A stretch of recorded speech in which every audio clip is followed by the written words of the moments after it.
Moderation is for cowards, just a military kind of an expression that says, like, whatever you do it to take it to the absolute limit of intellect, capacity, skill, whatever it is, to make sure that it embodies everything that you believe in and you can render that visible to the world, because that will resonate with people and people gravitate towards that sheer kind of lunacy of just commitment.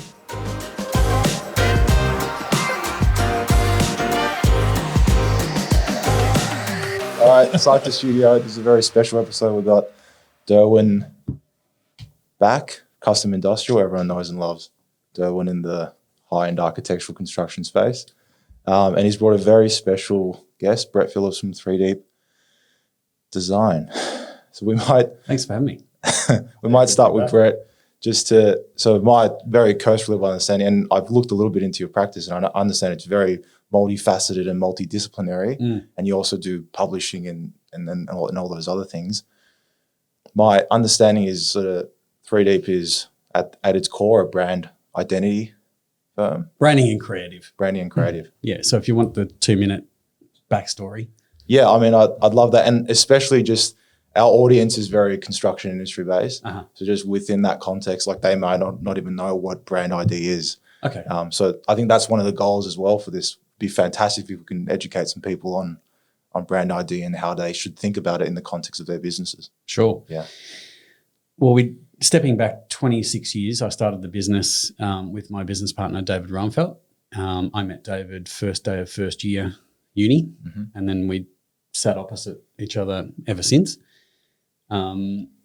We started off primarily in the branding space, but within the category of the sort of arts cultural space. So we did a lot of work for performing arts companies, ballet, theatre, opera, contemporary dance, those sorts of things. And then really sort of found our rhythm and found our feet in the super premium to luxury space. And now we pretty much operate exclusively in those spaces, working with brand owners to understand the strategic position that they want to own for their brand and uniting that brand vision with their business vision. So in a simple terms, it's we don't just work in the creative space. We have to bridge the gap between business vision and brand, and how we align one or more brands to help business owners achieve their business goals. Yeah. So we've been relentlessly pursuing that ever since. And then, I guess a number of years ago, we came across a number of clients within this space. So I guess some of the first clients we had were architects. So we worked with people like John Model Architects for, the best part of 15 years, BKK Architects, all sorts of people, Jolson, to kind of help solidify their position.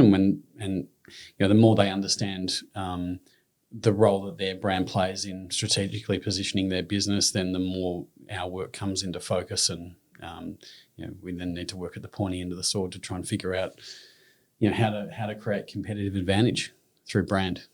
Yeah, awesome. Yeah. So, Durwin, I understand Brett worked on your brand with Custom Industrial. He did indeed. Yeah. It was great. I mean, I think that'd be a great little, because I think people are quite familiar with Durwin's brand, seeing his presence, whether it's online or otherwise. Could we, just to help everyone understand, because brand ID is it's one of those things, I struggle with it as well. Maybe in the context of Durwin's brand, what were we thinking about when we were crafting that? What was the strategy thinking? Sure. Well, there's two sides to a brand project. There's the strategic and the creative, right? So the creative is the bit that everyone sees, obviously, and how strategy manifests itself visually into the world. And but what sits behind that for us is all the strategic decisions to say, well, within a particular category or space, who are you? What do you stand for? What do you believe in? And how do we help orientate the business in such a way that you stand sovereign and distinguished in the context of all your competitive space? So when I've known Durwin for quite a while, even before we were starting to kind of engage professionally, but it was understanding how to reconcile who Durwin is and what Custom Industrial stood for, and at least getting some thinking down about Durwin's vision for the future and the spaces and the kind of people that he wanted to work with, and the extraordinary level of detail and resolve and and finish and kind of thinking that goes into his work? How do we start to manifest that visually without overcomplicating it and letting the work talk for itself? So, all of those conversations can form the backbone of the strategy. And then from a creative perspective, it's really a light touch with us when it comes to custom industrial, because the work is the hero and Durwin is the iconoclast that sits behind all that. So it's not about us getting in the way of that. It's just about providing a very, like I said, light touch or a canvas for that work to flourish and for Durwin's, vision for that work to actually come to life. So it's an interesting branding exercise, because it's not that it's anti-brand. It's just that it's a very quiet brand because there's other things going on. Yeah, and I'd like to ask you, Durwin, because a lot of guys in your position, artisans, fantastic at their craft, would say, "Well, fuck, my product speaks for itself. I don't need the the logo, the website." Even a domain for your email, I don't need all of that. There's demand for my work. So what compelled you to think about that and pursue doing a brand ID project? Well, primarily as a creative with what I do, I wanted my visual representation of my brand to be in line with my work.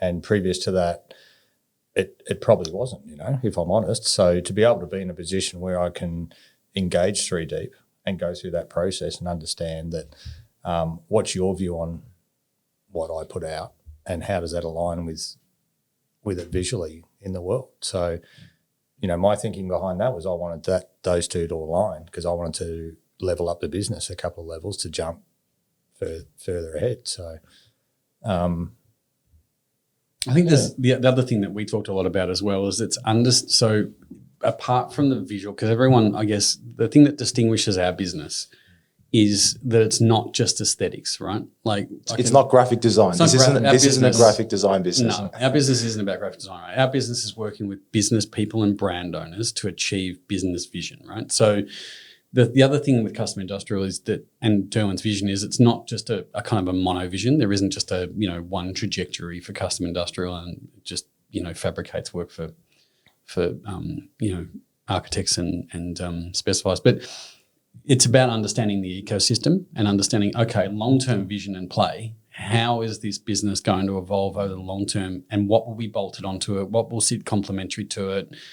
How do we navigate or set a path to navigate that course in business that's not just a short-term aesthetic response to badge a business? So, we're doing strategies for some of our fine jewelry and luxury clients. It's a 5-year business play that says, right, well, based on your existing portfolio of brands, what do we need to have within our armour to navigate the competitive space, not just now, but in 5 years' time, right? So working with Durwin on that is about understanding, well, this is what custom industrial is now, but what will it be in 5 or 10 years' time?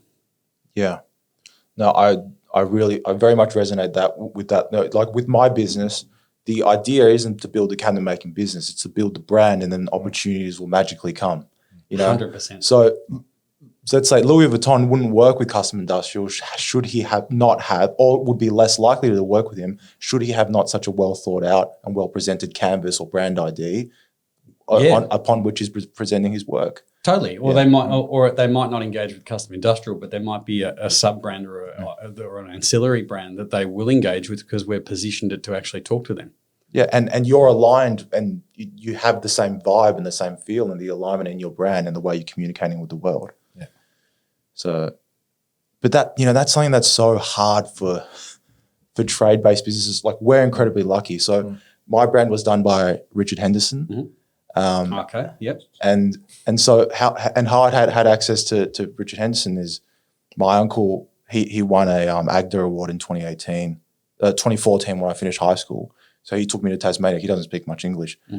So then I met all these designers, and that's how I sort of got this idea of what is brand ID. It's such a weird abstract thing for tradies to think about. Yeah. So I just really want to. Like, how would you help? I'm sure you've had clients maybe earlier on who don't understand brand ID. How do you try to convey that? Look, these days, and even early on, there was this, there's this adage in graphic design land that, a lot of designers say that, they help, clients come to them because they don't know what they need, and their role as designers to help sort that out, right? Everyone that comes to us knows exactly why they're coming to us. And that's why I say earlier days, maybe, Yeah. I don't, like, how do you, I know it's you certainly don't need clients who don't understand what the value of branding, but if there was someone you really cared about and you wanted to help them understand the value of it, what angle would you go at it from? In relation to our business, I go at it from business success and opportunity, right? Because a lot of the clients that we deal with, even in the early days, understand the value of opportunity and quite entrepreneurial in terms of pursuing their vision, right? So they're visionaries themselves. So our job is to help them navigate and understand the landscape and saying, well, the true value of your brand over the long term is this, right? So in the property and development space, it's really interesting because you could argue that, maybe over the past 10 years, it's been very transformative where a lot of developers have understood that, traditionally you create a project brand in terms of project marketing and you put that out to the market for a short period of time and then you sell the property and then all of a sudden the project brand's gone and the only thing that might remain is the name of the building, right? So what a lot of our clients understand is that every project is an opportunity to build value back into their parent and their master brand, and that allows then long-term their master brand, like their parent company, to actually navigate all sorts of territory. So we worked with a client that might be, relevant or visible to your audience would be someone like Jonathan Hallinan at BPM. BPM, yeah. So we worked with Jonathan and, that particular job and that client was really polarising for a lot of people because, either the aesthetic really kind of put them off because it was very, in some ways very hedonistic and very aesthetic driven and really dark and moody and things. But what we really did was hold a mirror up to Jonathan and his vision and his vision for the world and reflect that back and capture that in terms of the brand world that we were creating for him. And because it was so authentic and congruent to where Jonathan wanted to take his brand and his business, that was polarising for a lot of people, right? But what we did for BPM was we set a platform in place that allowed Jonathan to navigate all sorts of territories. So within an 18-month period, we'd created 6 project brands. We'd created a hotel brand. We'd, recalibrated the personal kind of tone of voice in market, all sorts of stuff. So that no matter what opportunity Jonathan went after for BPM, there was a really clear understanding of what the BPM world was, what it stood for, and the credibility and gravitas and patina of what that anyone buying into his world was buying into. Now, I know that he had a number of agencies have a go at that over the, before they came to us. And I guess it was upon us to really understand Jonathan and what he stood for and how he viewed the world before we went about creating a brand that really reinvented the nature of his business and where he was going. Yeah. So, functionally, we went from branding individual projects that had no relationship to tangible conceptual relationship to BPM to branding everything BPM. Now, a lot of people from Paul, Fridcorp to, all sorts of people along the way have had a go at it. And there's some doing it more successfully than others. Tim Gurner, for instance, understands his brand really, really well and how to then apply that to various project brands and things. So, it's not as if it was the first time it was done. It was just the first time it was done for Jonathan in a way that was provocative and controversial and, really, really moody and really kind of visceral. And no one, from a industry perspective really got their head around it at the start, but we weren't talking to them, we were talking to consumers. So it's about how we got people to buy into that BPM world and leverage desire and emotion as a precursor for buying into property. So that's a really interesting project that I guess within the context of a brand discussion is a really visible one to a lot of people. Yeah. I mean, the really watered down, much less sophisticated way I talk about a similar thing with tradies, for example, is, that first 5-10 minute conversation you have with the client, that determines a lot. That determines a lot in that relationship. When you're building a brand and when you're communicating, you're just doing that at scale. You're just doing that with multiple people. Now, Jonathan's brand may have been misunderstood prior to you guys working with him, but I'm sure maybe if you put him in a room with anyone for 20 minutes, they'd fully understand it. So all you're doing is communicating who he is. Yeah, and we're his giving the brand, at we're giving him we're amplifying everything that he believes in and stands for, and giving him a mouthpiece through brand to go and pursue all sorts of stuff, from various brand alignments to project acquisition or funding or whatever it may be. We're essentially creating value in a brand that allow him to pursue business opportunity, right? So, and in really simple terms, it's giving the brand amplifying the message from the brand and giving it a mouthpiece. Yeah. Durwin, could you speak to your relationship? Because you work in different disciplines, but there's a lot of similarities. So I'm sure that's why you guys were drawn together.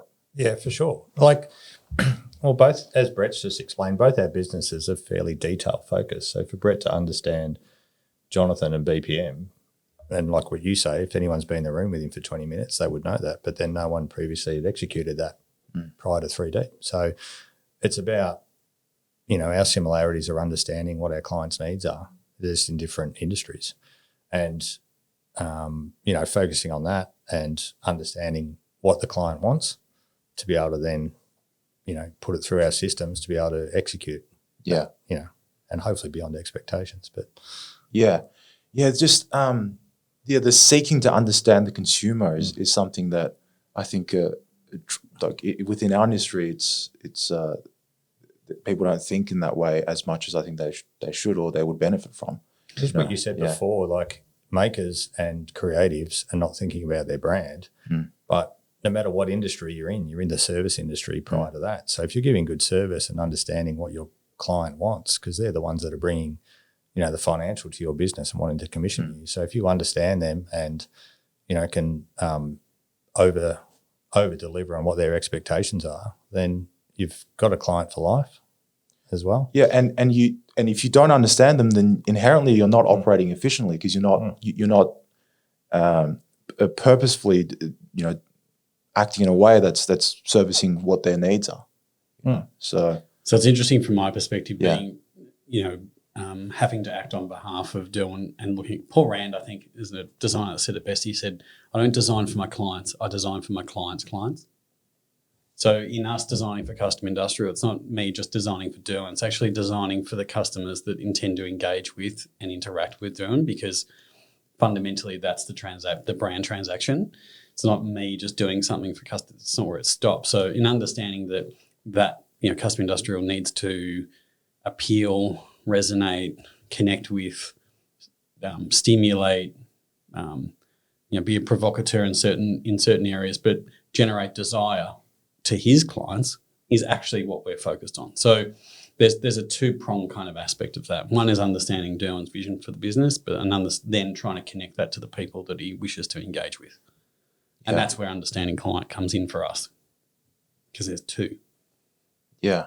Just at another level to what I would understand it as. Yeah, Brett's just coming in at a totally sophisticated level. The way maybe you or I think about it is just like, oh yeah, that makes sense. You just got to think about what the client wants. Well, that's one of the reasons why, if not the main reason why I engaged with Brett in 3 Deep. And I don't think I made any changes through the creative process. It was pretty quick and we were on the same level with what we wanted. And just that level of me knowing the way Brett operates in 3 Deep and the thought process behind it. I thought, well, I should be able to take it to another level without even having to, just by engaging with 3 Deep. So. I wonder, is there a systematic way or guiding principles for how you reverse engineer consumer psychology? Like, are there go-to questions or go-to pillars that you look at? Well, I think, of course, but I think that over 26 years, it's hard to kind of surmise in a really short piece of. I mean, it's upon us to understand in certain categories and spaces who it is that we need to connect with, right? Now the bulk of our work is done in the super premium to luxury space, outside of the kind of built, the architecture and design and fabrication categories. Could you drop some names so that people know what? Look, in fine jewellery, we're really proud of the work that we've done for Hardy Brothers over the past 5 years, repositioning a 165-year-old brand to appeal to a younger consumer. Harold's luxury department store we dealt with in a retail sense for nearly 14 years to reposition that business from a gentleman's suiting store into the luxury department juggernaut. Louis Vuitton from an activation perspective, Vicinity Group in terms of their various hotel, Chadstone, retail assets, and their Chadstone Hotel as a hotel asset. A lot of different retail customers. So it's upon us in certain spaces the point there is that every space has nuances when it comes to customer consideration and desire, and Durwin and custom industrials category is no different. The people that are buying into Durwin's world they've got a number of agendas and a number of different sort of, emotional touch points that resonate with them. So it's just different for different categories. So, but there are commonalities in our work. Fundamentally, it's around the stimulation of dreams and desire. That's what really underpins the bulk of our work. Dreams and desire. Yeah, because and we've talked about this a fair bit with Durwin, is that and not that I'll digress too much here, but it might be an interesting point for a really conceptual, high level, again, ridiculous. Mate, we got time. I don't know. These go. I don't know. Just if you need to go, let me know. But we can keep going. Well, I guess the thing that, and it really comes down, if you were to ask me the crux of what we're doing when we're connecting with people, the big difference between what we do and what people do in the mass market kind of FMCG space. And if you were to say to me, what's the difference between luxury strategy and mass market strategy? Mass market products and services respond primarily to need. All right, and they do so on an axis of price versus function. Is what I'm getting commensurate with what I'm paying? So all the ads on TV, you'll see someone, SUV ads, buying a new SUV. They'll list off all the features. Comes with this, and this, and then they'll put a price to it. And as the consumer wanting and needing that product, you'll assess the function versus the price. Is what I'm getting commensurate with what I'm paying? In the luxury, super premium luxury world, it doesn't work like that. We're building what we call and is referred to as the dream of exception. Right? So if this is reality, the further away from reality we position a brand in what we call a dream of exception, which is an exclusionary world, that to buy into that world, there's two keys: social stratification, money, and knowledge. So the further away we position a brand from the reality, this reality, the harder the access. And that's what we call a dream of exception. Now, what sits at the core of that is the spontaneous stimulation of dreams and desire. No one needs a $50 million Damien Hirst diamond encrusted skull, right? It's not why you're buying it. Well, I was thinking that over toothpaste. Right. So weekly shopping list. But I think you're traversing you're operating in a different way in our space than you are in a mass market sort of an arena. But the same, when a lot of clients that come to us, they might not be a luxury brand, but we're leveraging that strategy to build desire for their brand. Well, because I'm not sure if you would agree, but I sort of feel like consumers make decisions on an emotional level, especially in such a wealthy country like Australia, even when you're buying toothpaste or an SUV. Yeah, of course. But that's one component of it. I think, but for your dream, that's a much larger component. The emotional side is is the component, really. Correct. You'll assess you see all the tradies in their $100,000 Raptors and whatever these days, right? Now, and then there's a stratification that goes with, buying a tradies car or a ute, right? Like beyond function, beyond prerequisite. Mate, they should all get a van. That's what they need, a van. But they'll go from, they'll make sure that ticks the boxes from a functional perspective. Ticks the boxes. Ticks the boxes, right? It's got a tray. Yeah, it's got a tray. Debatable. Yeah. And then you'll layer something over the top of that. And that's where they'll either be on brand or aesthetic or like all sorts of, other factors that allow them to express fundamentally it's about self-actualization and self-expression, right? Yeah, it's social signaling. That's right. Yeah. You have to bring to life, you're going to bring to life things that you believe in and you stand for and how you see the world. And most people do that through the things that they have and how they present themselves. So, there's sort of fundamentals. We're dealing with people that understand all that, and it's not for me to educate or explain that to them. We're way beyond that. We're getting into actually doing it. So I don't have to a big part of my world these days isn't explaining that to people. It's just getting on and actually making it happen. Maybe most tradies either don't think that the vehicle they turn up into a job is representative of their brand either, because it's ticking all their boxes for their work and their life. More probably lifestyle than work sometimes. That's what I see. So, if you turn up to a site and your tools are falling out of your van and, it's all a reflection, isn't it? Yeah, it's a reflection of who you are and who's engaging with you. So. Yeah. It was interesting. We had this, and some of your listeners will have an understanding of who Ironside is. Luke Scurry at Ironside Construction. Ironside, are they Flux? Is that them? Or? No. That's Figurehead, sorry. Yeah, so Ironside is a commercial builder that tacitly was sort of associated in its early. I can really see Ironside in your aesthetic. Yeah. Yeah. So Ironside with Luke Scurry. That makes sense. Luke had a vision to want to work with and connect and build for the most powerful and influential people in Australia. So in order to position a brand very differently from others within that space, we built meaning into the name. We built meaning into the kind of aesthetic and the vernacular. It was a lot of World War II kind of camouflage vernacular that was going on in there. It's talking about strength and power, and Ironside as a term is a military term for strength and endurance and all those sorts of things, right? So you start to layer up all that, and you get a really definite, clear position in market that's not some obscure acronym of a name that no one can buy into. I just think the complete opposite. I just think of Orange Construction. No hate for Orange. I don't know any of them, but I just think Orange Construction's and Ironside. It's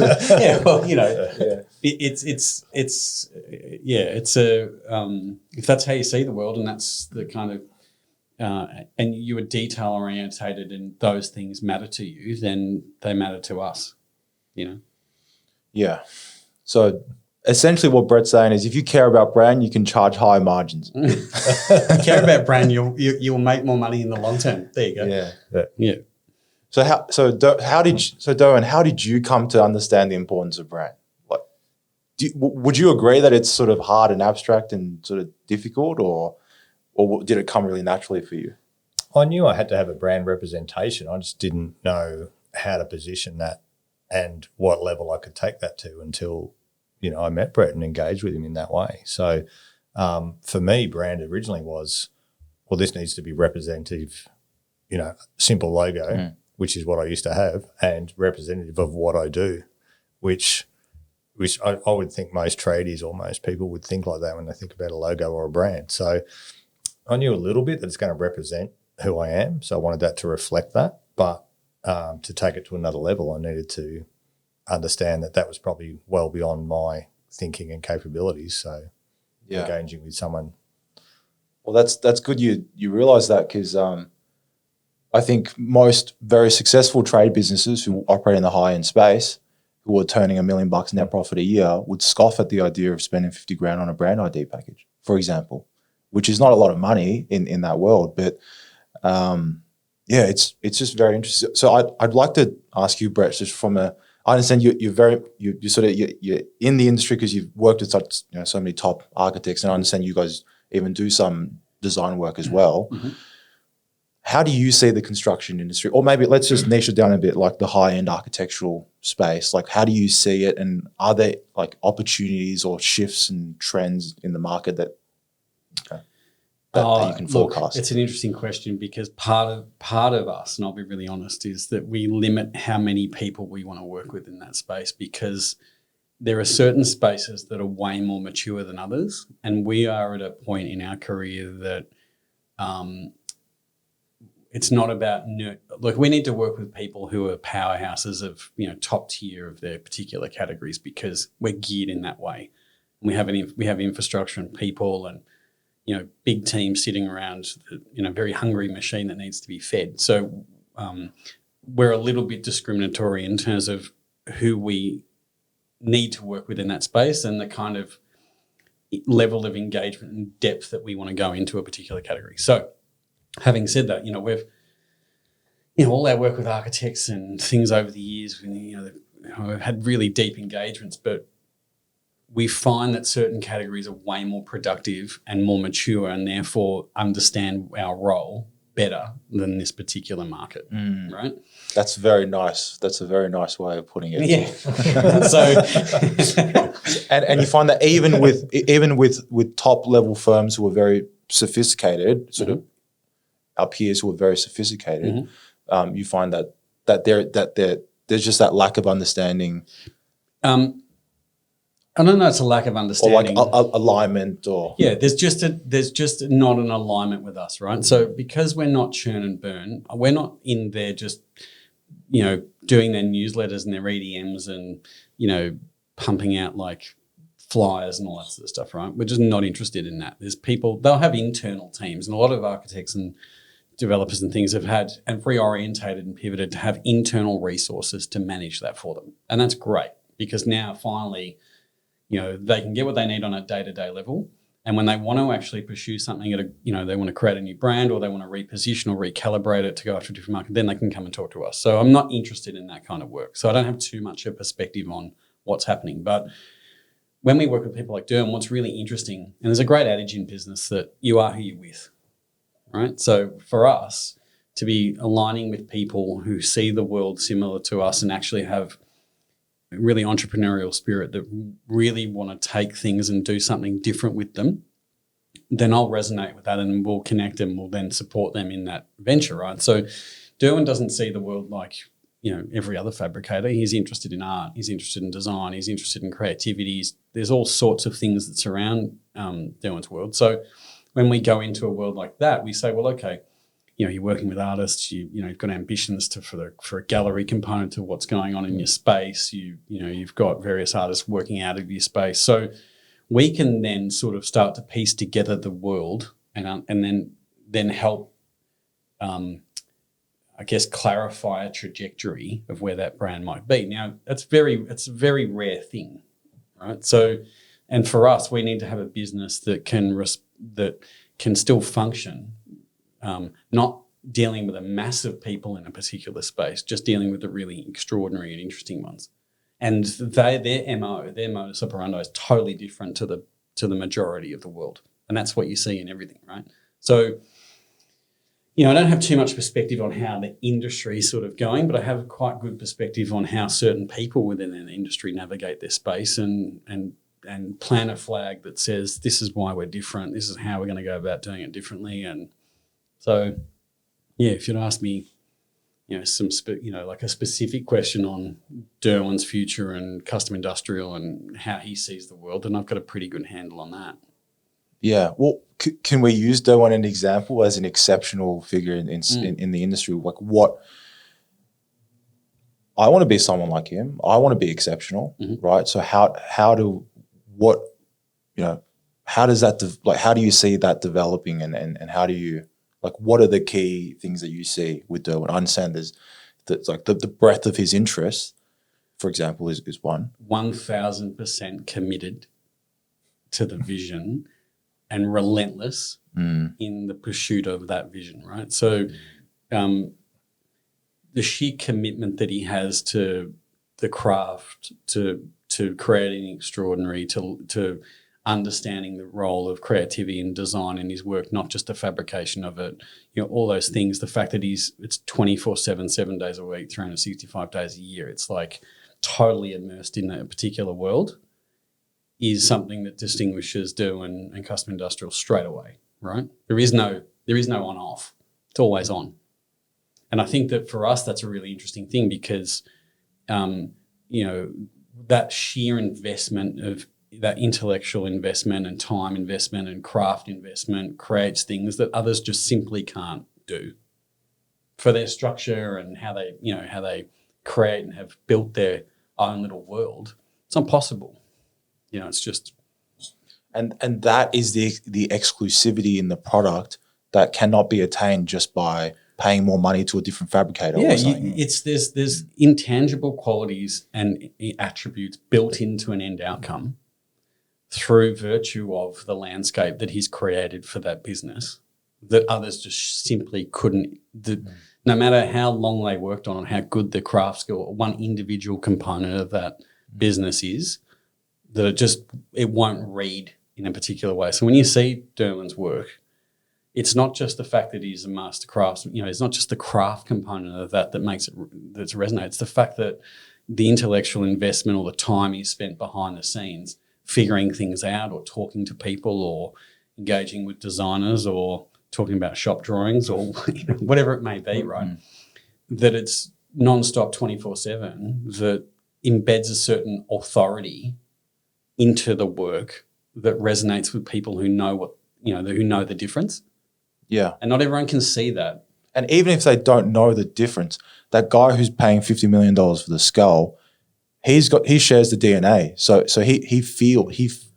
what do they say? The kids say real, recognize real, right? So that's that energy and that knowing that no matter how much money I fucking pay anyone, I'm not going to get it. And it's not about the money; it's about that experience that I'm getting. Yeah. Now you're talking about brand. Yeah. Right. Now, did I just jump? Sorry. No, it's good. No. But this is the intangibles when it comes to the brand that most people don't understand, right? Because every one of those qualities and decisions and investment of time and all of those things are actually the intangible qualities of building a brand that we can't, 3D can't fabricate, right? You can't fake that. You can't fake commitment. You're either that or you're not. So we deal with people who their clients can see the difference. I've got so many questions. I'm going to ask him another question. Now, I'm going to stop talking. Now, no. I'm going to ask you another question now. So I'm just thinking from a very, I'm a younger guy, I'm inexperienced, but I'm just thinking, I'm looking at Durwin's business and I think it's such a cliche thing to say, but it's not scalable, right?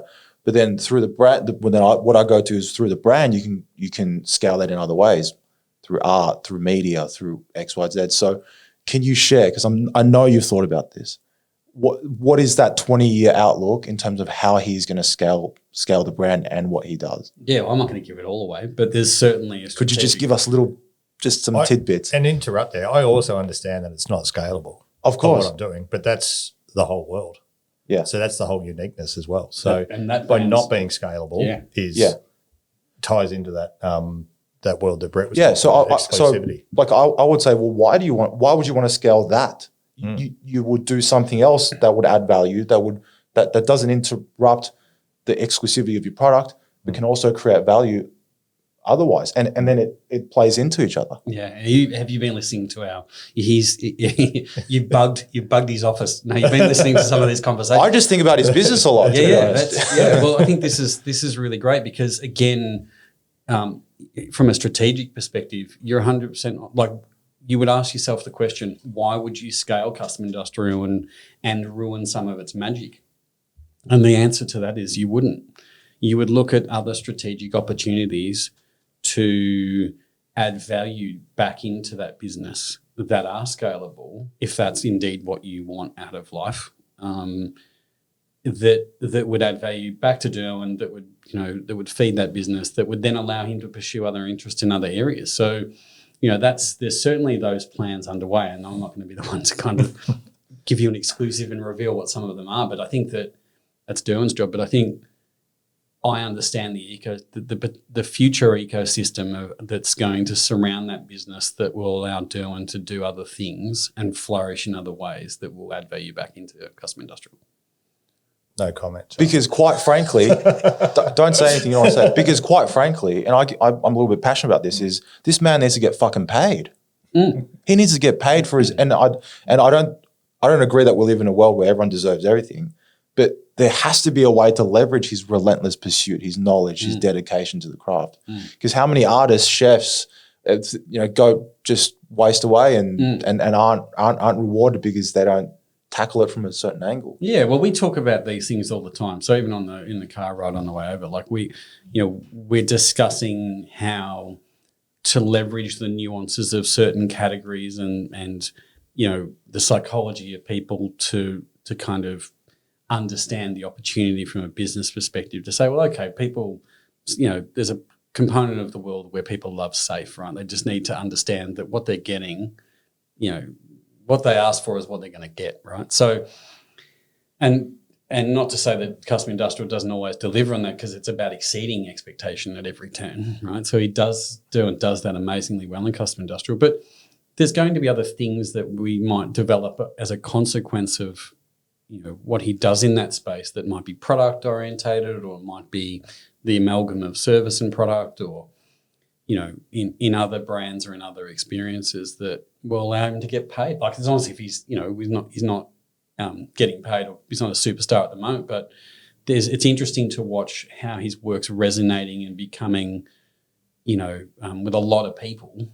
And it blows my mind how many daily inquiries, new business inquiries he gets, which is amazing.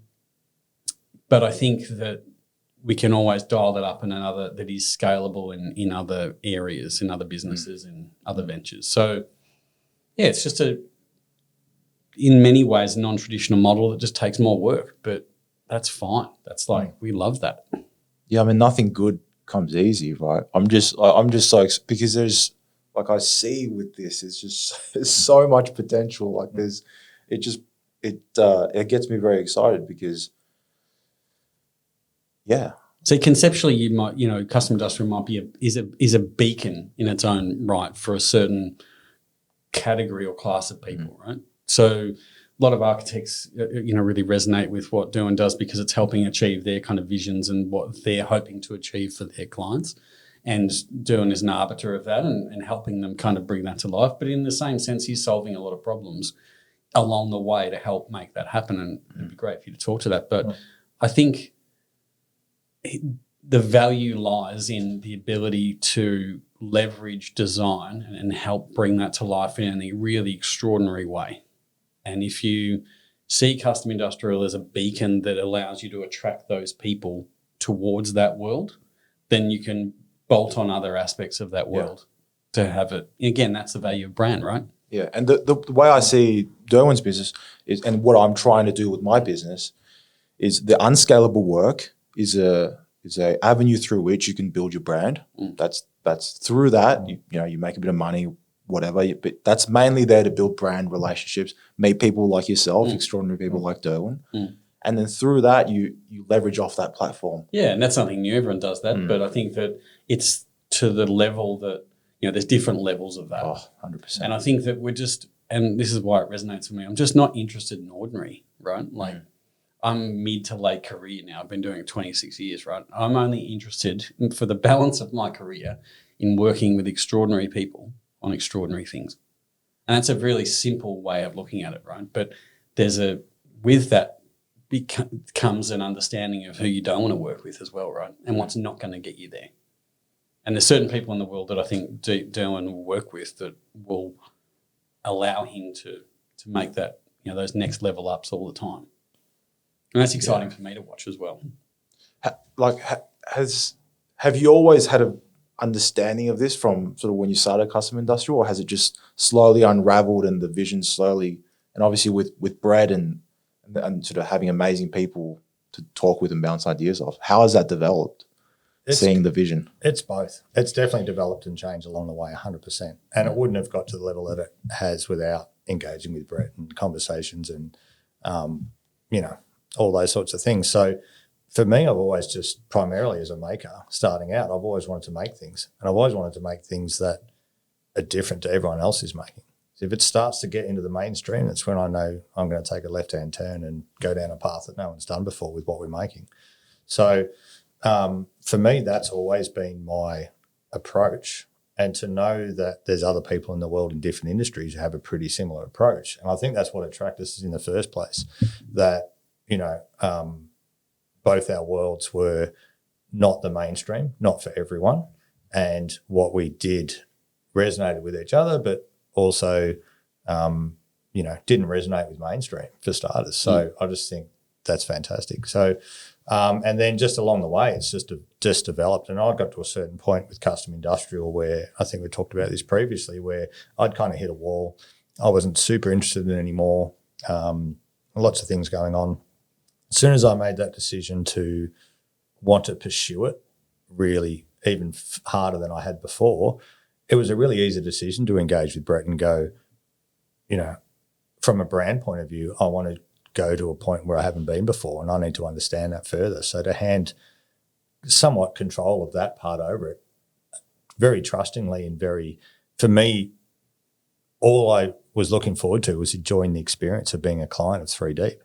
That was the most enjoyment I got out of that, and it was just great to engage in that way and to, you know, look after my clients very well, as I always have, but to have the opportunity to be a client in a world that I always wanted to engage with was just an amazing experience. So for me, that was the primary motive almost, rather than I knew I was going to get the end product where it wanted to go. That was a given. Just by engaging with Brett, I knew I was going to get that. So for me, the experience throughout was the most enjoyable part of it and the main push to do it as well. Yeah. I mean, like one of the first things I said is I really wanted, if we could, just to help people understand the value, you know, in their. So if you were looking at like a younger guy, let's say, you know, 30-year-old guy who's got a trade business, they're doing pretty good. They're clearing $500,000 net profit. How would you? It's so fucking hard. How would you tell them? Hey, maybe you should invest a little bit in your identity. You can't teach that. Yeah, right? And you can't teach attitude when people come to you. It pains me because there's so much potential everywhere. But that's what distinguishes the people, right? You need that. I used to always say, like when we were driving around with my partner Georgia, I'm like, look how bad that house looks and this and all that. She goes, yeah, but those places make the buildings that you build look even better. You need that. Right, and she's right to a certain degree. So, but I think that the interesting thing here is that not everyone is built in a way that they would even be thinking about the world in those terms, right? So if you know they'd be making their money, they'd be buying their toys, they'd be doing all those things, right? But it takes quite a different kind of person to say, okay, now that we're enjoying whatever level of success we have, how do we take that to a whole nother level? And put in place the next level hooks that will allow me to go and do X, Y, and Z. Right.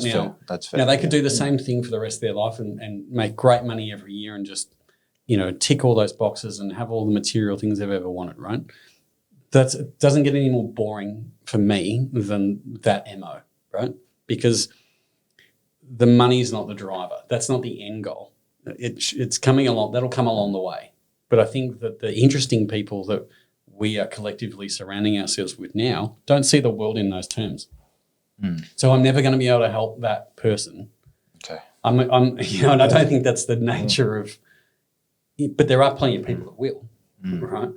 And that's great. But I think that the people that that really resonate in our collective worlds and are those that see the world in a unique way, want to do things in a really unique way, want to plant a flag in a space that says, actually, this is what we stand for, that may differ from everyone else. And a lot of people might not understand that. But I guess those people, call them iconoclast, call them whatever you like, they're always going to be in the world. It's a smaller market for us all. But, you know, isn't that how you derive the most value out of life? I think also from what you were asking, like how do you get someone to engage in that world who's just a run-of-the-mill tradesman? The answer is I would think like this no matter what industry I'm in, no matter what I'm doing. It's just your DNA. It's just how you made up. Yeah.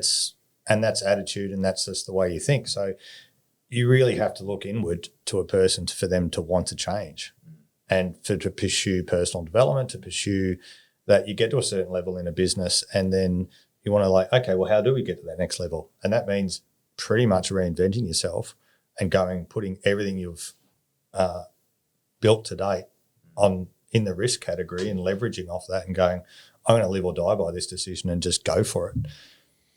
Yeah. No, I agree.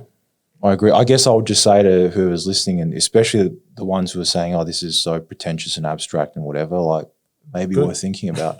Like it maybe well again like maybe it's not for them. Yeah, I'm not like don't want to convince you, but like it could be a very fruitful and fulfilling thing for you to think about. Yeah, well, exactly. It's not about, you know, necessarily about making money for the business. So that's part of it, but it's about the way you think and the way you operate. Yeah, I mean, when people ask me what my aspirations are, I just want to build something. Like it's hard. It's hard to say. I just want to build something, and that's. But the other thing, I mean, But what type of thing do you want to build? Yeah, and then you start asking. There's 1,000 questions in the layer of that, right? Like when you drill down into that, if you're capable of building something, then it's surely at some point you would say you would ask yourself the question, do I want to build A or do I want to build B? And you would critique the reasons, and then if you're listening to yourself and understand, your own aspirations and vision for the world and vision for your success, then it's like a choose your own adventure, right? Like you would every step of the way you would just assess it against your core values and where you want to be in the world. Yeah. And I think that's a very simple way of looking at it, choose your own adventure, because in every decision there is benefit and consequence, right? And it's kind of looking at it going, well, you may have to sacrifice something at that decision for a longer term benefit. And a lot of people just won't make those particular sacrifices on a micro or macro level to get to the next stage of that. And that's what distinguishes the ones that have a vision and the ones that just are turning up and, doing it every day. And to Durwin's point before that he made where the process resonated, working with us, it's the same thing. Like I look at it in terms of, it's not as if I have, like financially we had to work on Durwin's brand, right? Like, of course. That wasn't the and that's why I said to him, like, we're so lucky that I had Richard and he had you to work, because why would you, that's why I'm saying we're very lucky, yeah. But the thing with me with this is that there's from 3D's perspective, we have aspirations to be working in a particular way and to be working on projects that our traditional, brand and creative clients might not afford us. So, if we want to develop a product or we want to work in a built environment or we want to develop something, from a form perspective, then again, we've got our own sort of aspirations, and it's just an alignment that works because along the way, we're helping each other get to that point. And I think that's where the real value comes in. I'm very curious to ask Brett about just talk about things around perfectionism, quantity versus quality, speed of decision making in the context of creative work, because there's this big. I mean, the cliche mainstream is quality over quantity. I think different scenarios require different approaches. Like with my content stuff, I just think quantity over quality and making more decisions and incrementally improving and compounding those improvements to get a much bigger result in the end. But what are your thoughts on that? That's really interesting. So from a 3D perspective, we don't confine ourselves to certain structures like, I don't tell our designers or creators at work that they've got 2.4 hours to finish something. You want to. You really want to. It's never it's never the same happened. with Durwin. How do you, like, we were prototyping those things. It's impossible to know. Yeah. Right. So it's there's two kind of things going on from a business perspective of us. David, my job with David is to make sure that the business functions and operates and is profitable and goes where it needs to be going in a certain direction. We separate a lot of that from the actual doing of the work, right? So if, say, we might have costed 20 hours on a particular job to achieve a particular outcome, right? If the designer working on that job within the confines of the job, the deadlines and all those sorts of things, needs to spend 60 or 80 hours on getting an extraordinary result, there is no limit to their ability to do that. We don't impose a scenario where they are unable to do that.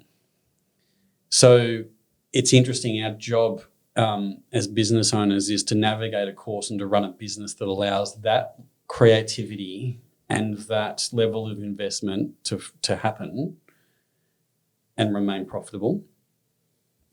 But if I step back from the function of it for a minute, there's 6 lenses that we look at everything through, right?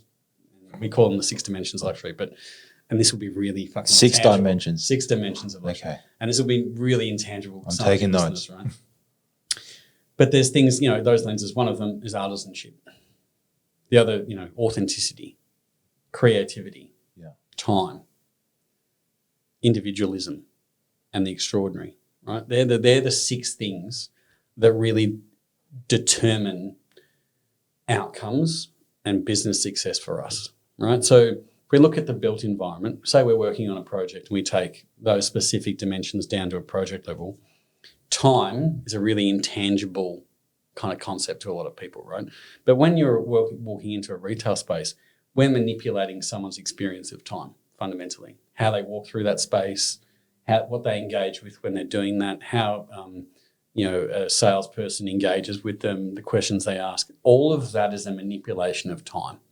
So how do we leverage creativity and the other things that we have in our arsenal, and when we're working with people like Durwin to fabricate and to create that environment, how are we controlling and managing time, right? So there's sort of 6, we look at the world through those 6 lenses, and then that's how we create extraordinary things. Wow. So artisanship is one that probably really tangible to this conversation, right? So the level of artisanship that Durwin through Custom Industrial invests in his work is one of the dimensions that he goes about amplifying his brand. That's a really easy, tangible one to get your head around. Everything from the patina, the knowledge that he invests in, the patina of something, or the knowledge of the construction detail or the articulations of certain joints, all that artisanship is a component of the custom industrial brand. So that's just one of the things. Creativity, same deal. How does he solve the problems that he's presented with? So through that lens, when we look at something like this idea of perfectionism, let's say it might be, through in the context of the 6 lenses, it might be the pursuit of something extraordinary, really trying to make this extraordinary. How much of perfectionism, when you're looking at it from an irrational standpoint, stems from insecurity and ego, as opposed to really rationally trying to pursue a result? Those things are often a huge component in certain work, right? Because you're always assessing the outcome against your personal beliefs and how you'll be viewed in the world. Perfectionism is it's a word that we actually don't use. It's a really foreign word to me. I think it's a utopia or a particular, it suggests something that should already be inherent by default, right? We talk about the extraordinary a lot because that's about the suspension of reality for a minute, and for you to be able to then envisage something that either doesn't already exist or could be totally different from something that already exists. So within that perfectionism, or this notion that every detail needs to be considered, if that's what we're calling perfection, then that's the default. That's the baseline.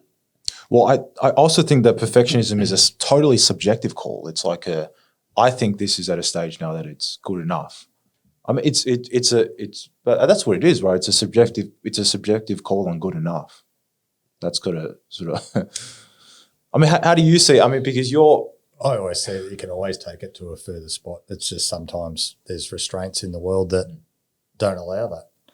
So to be, I can't remember what the famous quote is, but always relentless pursuing it, but always never satisfied, Yeah. So there's always another level you can go. You could take that further. You could take this detail further. What if we did this? And there's always, what I try and do with that is just take that information and that desire to do that and put that into the next project. So that next project starts at another level that it wouldn't have started.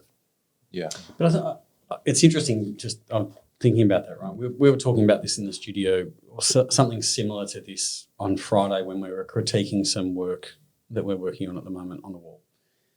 And I made this kind of, in retrospect, it's probably a bit of an ego-driven statement that was like, there's certain outcomes that we were looking at on the wall that were a reflection of the designer or maker's capability to only take it that far, right? Now, whatever that landscape was, whether it be their skills or whether it be budget or whether it be time or whether it be client culture or whether it be, any number of factors, it only allowed them to get to that point.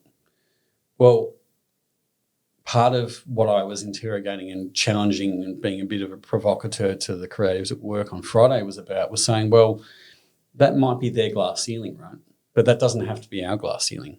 It's about recognizing at every one of those points when you say, is that good enough? Going, well, actually, is it? And could we take it and subtract or add a detail that allows us to take it to another level or somewhere else that might be, 1% more? And that every job is really the accumulation of all of those decisions. And maybe on the next job after that, then you take it, you take what you learn from that and take it again another step further. So I kind of think that it's a consequence of, it is subjective in relation to your own self, but then again, you have the capacity to critique it against other things that exist. Yeah. But that's a big part of your role, I assume, is to challenge and when people say something can't be done or when people say that there's a problem, you strike me as someone who'd see opportunities and things that we can do to change and improve. Yeah, but I just don't think that it's also like not resting on, like, it's not that often that we would get a client that would ever say, only take it that far, right? They come to us expecting us to be thinking about all the things that they're not thinking about and to be challenging even ourselves every minute of the day and our kind of relentless culture and using that environment to further something just beyond expectation, right? So I think it's a demand that we either place upon ourselves or it's just the nature of our respective practices that says it doesn't stop there. Mm. And then you've just got to reconcile that against everything from a business perspective about, financial return, whatever whatever the landscape demands of it. Yeah. So what a little bit of a selfish question. So what advice, you guys are both very successful in your respective pursuits. What would you say to a younger person like me who's at the start of their career? What are the, such a cliche question, but what are the things, not too many, just what are the few things that we need to be looking out for and focusing on? What would you say? To the children, yeah. to the children out there. Well, it's hard. Well, that's a generational difference too. And yes, we are so different. Like I'm sure. I mean, you were working with Hardy Brothers on the younger consumer, so I'm sure they behave like we behave very differently. Like we're less likely to stick something out for 20 years. Yeah, it's interesting. So if you had have asked me this 10 years ago, I would have said moderation is for cowards, right? I would have said that we've relentlessly pursued our vision for the world and what we want for ourselves 24/7, 7 days a week, and simply outworked everybody. So I need a nemesis, and I just personally need a nemesis, right? Because I need it as a counterpoint, whether it be a fictitious one or a real one in a competitor. I need that to say, right, well, and in the early days I did this with some of our peers where I said, actually, David Pigeon or this person or this person is going to work till like 8 or 9. I'm going to work till 1 a.m. and I'm just going to, through talent and everything I bring to it, I'm just going to out invest and just, and there's plenty of people saying that, but it's a different world now where it's not all about that. So I would still resort back to the fact that, and when I say moderation for cowards, it's, that frogman ballad. It's kind of like just a military kind of an expression that says like, whatever you do it to take it to the absolute limit of intellect, capacity, skill, whatever it is, to make sure that it embodies everything that you believe in and you can render that visible to the world, because that will resonate with people and people gravitate towards that sheer kind of lunacy of just commitment. Yeah. One thing that I really resonate with is this idea, I'm a younger guy working with a lot of older people, is one sure way to earn respect is to put in the effort. I mean, that's universal. You can't. Yeah, and you've got to know your game. Sorry. Yeah. The other thing that I think that distinguishes us and, David and I and everyone that works in our business is we know our game and our, what we're doing back to front. So knowledge and the investment of an understanding of our world and luxury space. If someone was to come, if I'm in a boardroom and a client was to ask me, tell me the difference between luxury and mass market, right? Well, I could spend an hour talking to them about the strategic and creative differences that exist in that world, because we've taken the time, in addition to doing our work, is understanding our work and the strategic thinking and foundation of what sits behind those worlds. And that's knowing your craft and investing in understanding the world that you're working in, right? Beyond just the doing of the work. Because What do you reckon? I totally agree with that. And when I first started out, it was, I started out as a carpenter, so everyone had, when I turned up to a job site, all the trades are split and everyone had to know their trade back to front. And I approached it from a point of view that I was always curious, a bit like you are, about asking other trades how they do things. I always wanted to be able to do almost everything with my hands. So I would ask a plasterer about how they're doing this and why they're doing that. And just by engaging on that level of just pure curiosity from when I was younger, asking an older person on the job site how they did something, they were always taken aback because no one had ever asked that question to that generation. Like they thought that was weird. But they would always tell you all the good stuff because everyone wants to talk about themselves essentially. So, you could play to that part. But I would say now that advice I would give is breadth of knowledge, not so much depth of knowledge. So know what you do and know it very well, and know it to a depth that hopefully no one else knows it to. So you get that understanding and you can speak on your topic and you can execute that very well and make your clients feel very, comfortable and trust you in that respect, but also know enough about so many other things that surround what you do that you can diversify, you can have a conversation down this avenue, you can do other things that support what you're doing as well, not just on the shop floor or on the work site, but also, to be able to engage with clients on another level and talk about what interests them as well. And also what impacts your work. Correct. Your ability to do what you need to do within a context of a site or a project. Because you're going into that with, say, an install of a particular project, right? And it's not just about knowing your little bit. It's you would understand the impacts of your work on others within a site. 100%. Yeah.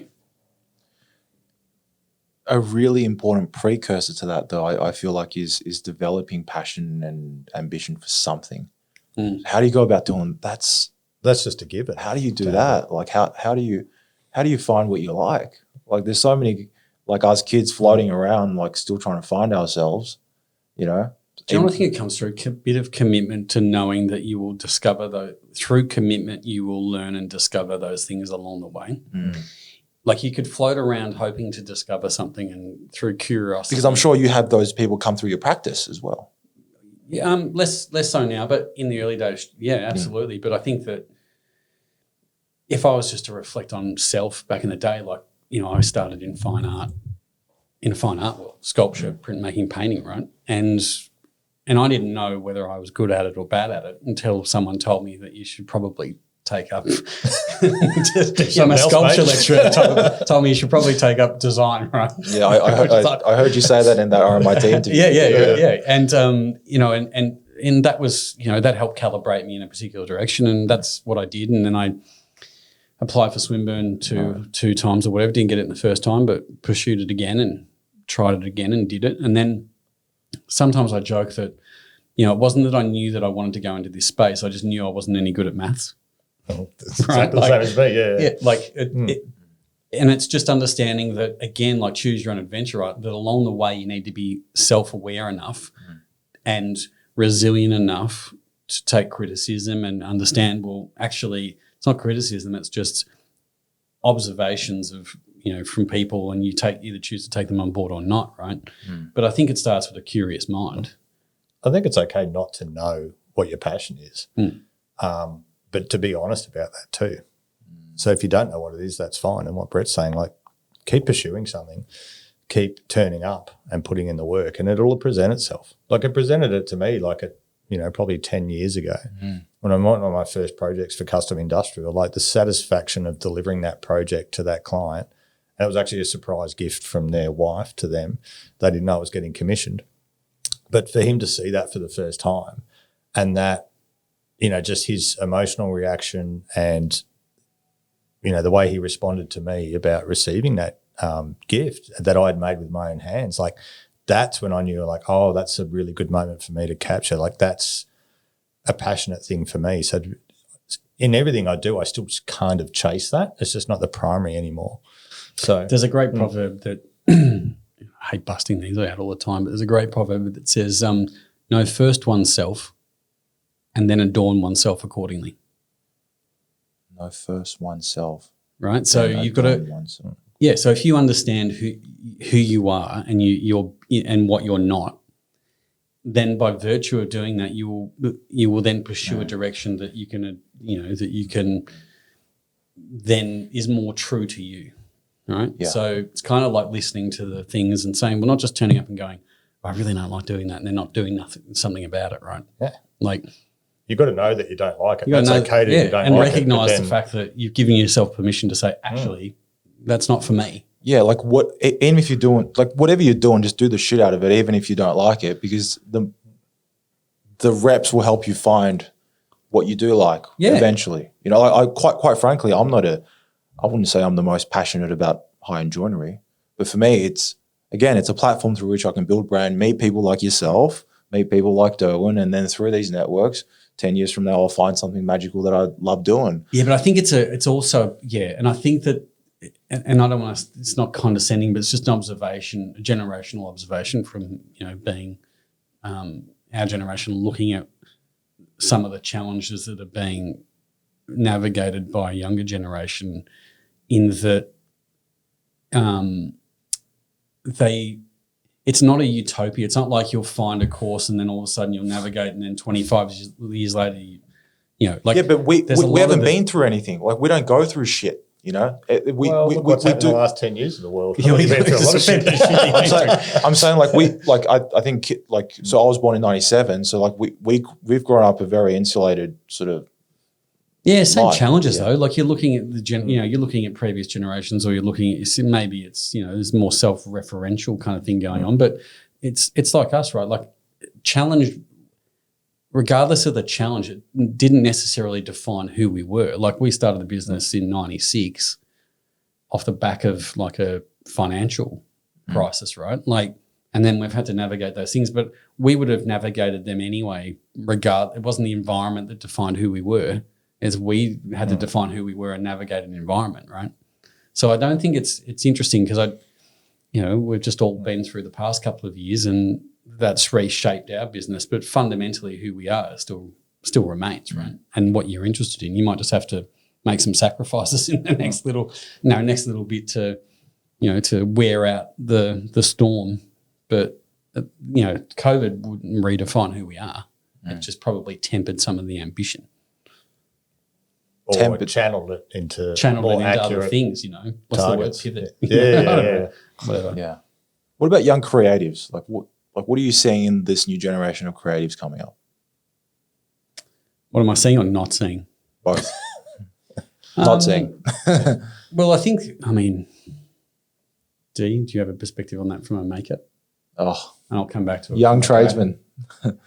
I'm seeing that what I'm not saying is often is the relentless pursuit of just the discipline to put in some hours and to do it, and actually to know that you've got to focus on something to get what you want. And to give before you take.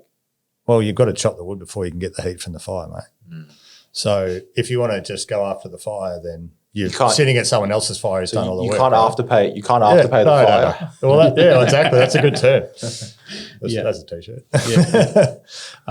Yeah. So just that's kind of what I'm not seeing, and I don't know if that's a generational thing or it's an attitude thing. But if you're of your generation, then you would have been brought up by parents in my generation in sort of that gap. So a lot of that stuff could have been instilled in you already. But also, instead of shitting on kids of my generation, let's just purely from a business employment standpoint, because you have to employ guys our age.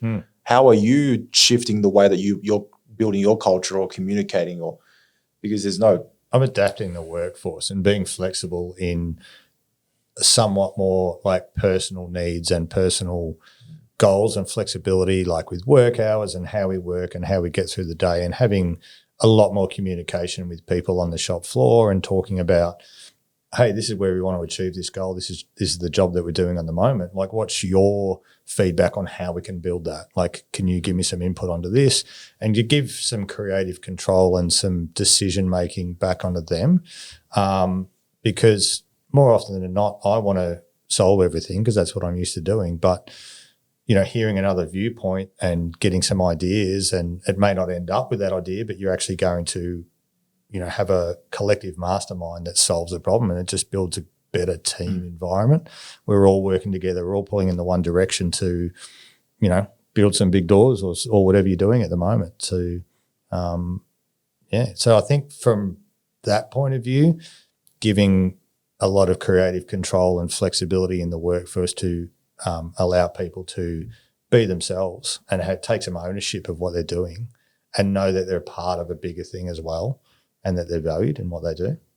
I mean, that helps bridge that gap between that lack of relentless pursuit, because that's one way to give them some ownership and motivate them a little bit. Are you seeing the same things with your young kids? I think it's interesting because we're right at a point with generational change that our clients are becoming your generation, right? So it's interesting. Oh, No. It's great crazy, because it's crazy. It's great because up until now, all of our clients have been brand owners, that traditionally probably baby boomers, right? Where they've built these amazing businesses. They, have gone about it in a particular way. But now there's succession, right, where their children are taking over brands or creating, we're getting clients that are creating new brands that are just thinking about it totally in a different way. And they're just reinventing certain categories and coming to us with a totally different MO. So the encouraging thing for us about that is that we've now got an insight into how those guys think about how they see their practice and their commitment and how they're shaping their own businesses. But for us, it's exactly the same as T. You've got to create the environment to resonate with those people. But the demand that I place on them is that when I ask them the question of like, why would they want to be, like, why do you want to work with us over someone else, right?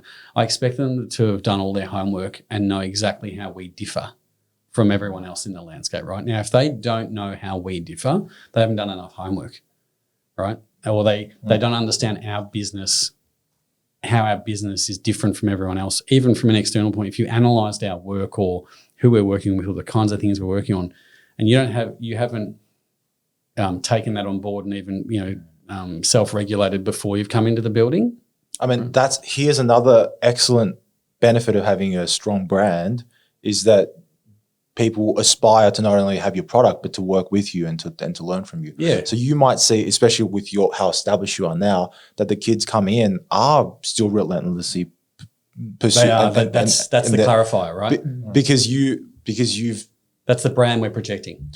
Durwin doesn't need to go out and ask for work because he's got work coming in. You don't need to go out and seek and put ads up on Seek, for example, for graduates, because they're lined up out the door and they're presenting to you decks and they're showing up. I'm guessing, but like that's another benefit of having a strong brand. And so 100%. And the interesting thing, there's all sorts of benefits of brand. That you're talking about the cultural benefits that come with projecting a particular position, which we talk about. It's an intangible benefit that a lot of people can't get their head around. But the other thing, how we've done that, like there's little micro things about how we've done that along the way, where we've never credited individuals within our practice on projects, right?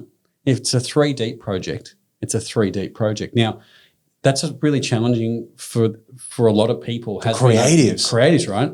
But the benefit I drew that thing. Yeah, but the benefit of that, what they don't often think about is they're deriving 26 years of value that everyone that's come before them has put into every project, right? The minute they buy in and they're into that 3D brand, they've derived all of the brand equity and value of every project that everyone has ever worked on cumulatively over the past 26 years instantly in their CV. So 3 Deep is an institution. Well, 3 Deep is a kind of it's a thing that it's the sum of its parts, right? Like it's not about David or I. I mean, David and I could have easily put our name to every project that's gone out. We didn't do that because we knew building the value of 3 Deep the long-term benefits of that, say from a commercial point of view, we wanted to sell that business, right? Well, it's not linked to me or David. It's an entity that if you had the right people in could still function and do what it needs to do. So it's been really, there's these little micro decisions along the way that have been challenging for a lot of people along the way, that they didn't get their own name recognised in a particular way or attributed. But here's the point, like you're building this brand and this entity and this thing that whether you're there 5 minutes or you're there for 5 years or, the whole time, you're deriving value from the work that everyone else has done. Now, it could be a small conversation we had with the accounts guy, or it could be a fleeting conversation with a client that's just come in the door. But, the people that are working there now, well, they might not have directly worked on the interior design of the new Hardy Brothers store in Sydney, right? But they're going to derive value from it. Mm. So then you spoke. So that's one aspect of your culture. What? And you said, and you mentioned in passing that culture is something that's very hard for a lot of business owners to understand and the value of. And I'm asking for the education piece again because I'm desperately trying to provide value to our audience. What are the pillars there, with culture and building culture and what they should be thinking about? Well, it's interesting. You've got two different people in the room at two different stages of that, right? So I'll probably throw to D on that because initially because there's some interesting thoughts about early stage culture, setting in place some of the hooks for culture that Durwin's working on at the moment that I think, that we've had in place for a lot longer. And so I'll give a late stage version of that and maybe I love that. D, if you want to start with the... What are my things I've got in place? Well, I think that you have a vision for the culture of custom industrial that you hope that new employees will build upon and contribute towards. Yeah. So I think you've got a good understanding of like the discipline or the dedication or those kind of qualities that you would like to bring to the business through any new employee that you're going to bring on board. Yeah, it'd be nice to have people who want to come and work here who don't just want to come and the first line they say to me is, I want to come here because I want to learn everything from you. I'm like, well, that's a given. You're going to do that anyway. What value are you bringing? What cultural value are you bringing to the business as well? Like, how do you integrate with what we're doing? I think early stages is creating an environment that is a place where people want to come and work. So that's, comfortable, visually stimulating. My workshop's pretty clinical. Like a lot of people comment on how tidy it is and how visually it looks compared to other things. We've got a gallery space that's still under construction. So, when employees and clients will walk into the building, that's what they see first. They're in an environment that sets the tone to what's behind that workshop door. So, culturally trying to build that, which is not very common in the building industry, not very common in metalworking at all. Everyone's really shocked when they come in and they see the workshop because it's not what you would expect, but that's... And there's no calendar on the wall. There is. There is? Oh, there is? There is a calendar on the wall. Okay, I didn't look closely enough. Okay. Yeah. Well, I don't know if I should mention what previous calendars there used to be. You're not talking about Chico Roll calendars. No. We're talking about yeah. calendars from a certain country that's probably not popular at the moment. Yeah. So, but my partner, Georgia, makes the workshop calendars. And, they're pretty interesting. But you were just talking about metal shops, so I had to mention the calendar. Oh, okay, yeah. Not Definitely those kind of calendars. No, Yeah. definitely not those type of calendars. It's but see, your environment Yeah. is also a reflection of what you're saying there is your environment is a reflection of the culture in which you want to build, right? Yeah. Like you've got a gallery, literal gallery in the front of your space that is going to be a long-term forum for the display of young artists and art and mid-term or late-stage arts, whatever it may be. But why would Durwin put that in there, in the fabric, preceding the fabrication in the shop? It's because it's valuable floor space that we should be manufacturing out of too. It's 70 square meters of gallery. That's not huge, but it's like, well, that's an area that we don't essentially work in. Yeah, but it sets the cultural tone for employees to say, for those curious minds that might be interested in this artist or that might want to engage with art in a particular way or design in a particular way. So another thing culturally is we have an artist in residency program. So we have a few artists that we work with on a commercial aspect, as in they engage us to do a lot of the metal fabrication or installation and resolve from an engineering point of view their creative sculptures and their creative things that they're doing. So we invite those artists to be able to work out of the workshop during that time and give them free rein in the workshop to, here's a table, if you need to complete some work on here, or we need to engage in the afternoon. So with what you're doing and do some problem solving and decision making from their point of view and assist them in that way. So the opportunity for employees to work shoulder to shoulder with, contemporary artists who, I just don't know too many other places where that's an opportunity, and to have conversations with them around, coffee breaks and things like that with artists, and just engage with them on that level. And that can be reflected in what they pursue. And it's not just working with the same materials all the time. And it's, and to see where they end up, those projects. And so you've worked side by side with the artist and you get to install it. There's like a seesaw point of leverage. Your employees learn from the artist, and the artists derive value from your problem solving, your fabrication space, all those things. It's about, and that's a point of learning for the employees too, to understand a pure creative on that level. It's really interesting to look at it from that point of view, because a pure creative does not really care about your timelines, does not care about what you have to order, and it's a 4-week wait. So my job around that with working with creatives, it's kind of like herding cats in a way. Like you have to kind of set some kind of loose guidelines, but you're kind of directing from afar and nudging, because you've got to get out of the way of the creative space. If you start to interrupt that, then it's, it's not a good thing. So, but, we always get a result, and I just think it's a great opportunity for anyone to work in an environment where you get to work around someone like that, and what you can pull out of that and what you can add to your breadth of knowledge. So I'm not sure if that's still answering your questions. No, that's perfect. On culture and what we're doing, Maybe I'm early stage as well, so maybe I'll share my thoughts on that, and then you can critique and help. So my business is almost 3 years old. We do high-end architectural joinery, supplying to architects. Certainly not at the level that Durwin's working. We've got five employees. I'm not sure. So from a physical standpoint, I don't have like an art space or whatever. I think it's, for me, it's very much through just constant communication and reiteration with the people about, it's about accountability. It's about, there's no fear. We never react to things. We only respond. There is a pursuit toward excellence, but it comes from a place of functionality and rationality. And we're trying, and the product that we're delivering is not the cabinet; it's the client experience. That is it's these things. Big one is lack of fear. There's no fear. There's always transparency. You always know what I think about you, and I certainly hope in my heart that I always know what you think about me and the company. So those are the things in a nutshell that I think about. All of those things are exactly what we have, and we hope to promote in our space and in our culture 100% of the time.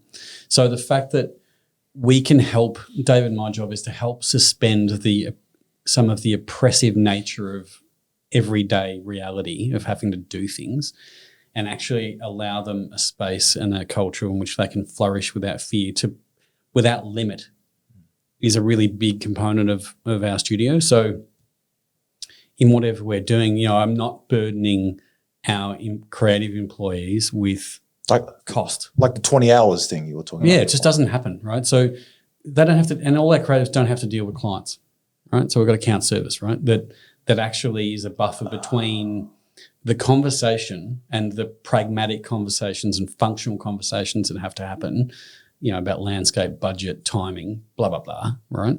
All those things, scheduling, trafficking, whatever. Our creatives are just there to be creative, right? They don't have to worry about any of that. So in the same way that you're saying that accountability and kind of, not putting a limit on it, like our job is to create an environment which that particular employee in that particular space can just flourish, right? And just take it to a limit that, they're afforded the opportunity to take it to a limit that we're not imposing anything on. And then really what we do is then reconcile that against the functional aspect of the space. But, about where people sit, how that flows in the building. So we've arranged the narrative of our space in terms of controlling time with, it's all open plan, right? So everyone can hear everything that's sort of going on, and they hear my conversations from a business perspective or costings or whatever it may be. They're some of those things we shelter, but it's an open plan office, right? So it's not as if people can't hear those things, or at the boardroom when I'm meeting a new client, they hear the questions I'm asking them. They hear the responses, and they're getting kind of, pre-learnings before the job's even in the studio. So, we set it up, the function and the flow of that studio that marries to workflow, and that essentially can go through the machine and out the other end where everyone's aware of what's going on. So transparency for us is a big thing as well. So that's remarkably interesting that your creatives are less client-facing than I would have expected, which is zero. So then you must have an amazing way of funneling through the brief. How do you create that brief when they? I was about to say create a brief. We don't get briefs. No, I'm saying but internally you have to give briefs to your creatives. Yep. So is it just you meet the client, craft the strategy, and then on a tactical level, how is that passed on? Yeah, is it just like a handover deck, or what does that look like? So a lot of the time we're working, say with the Hardy Brothers, we'll just use those as an example. We spent 9 months initially with that client doing the strategy, right? 300-page deck took, majority of the year, that set the course and the roadmap for the next 5-10 years with that business. Every one of the staff's across that strategy.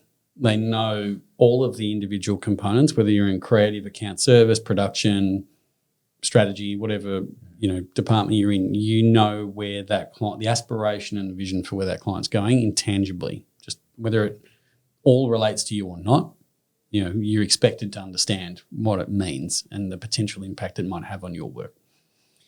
So when it comes to delivering a specific brief that is 100% tactical, when we go to design, say, the new store in Sydney, all the ingredients, that creative will know the ingredients that they're dealing with for that client before they even get to that particular job. So whether it be a campaign, whether it be the store design, they'll bring that ingredients to the store design and say, okay, there's an intellectual investment we need to bring to that store design, and here's some of the notions that we're looking at, whether it be classicism or modernism, or whether it be kind of functional aspect of a cabinet or a display stand or a point of sale stand.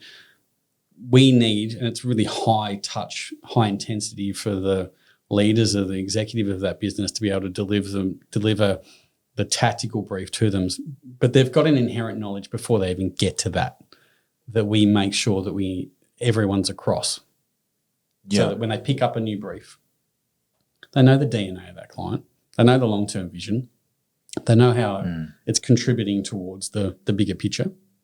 That makes sense. I don't know why I thought the creative needs to be with the client. I mean, I'm client facing.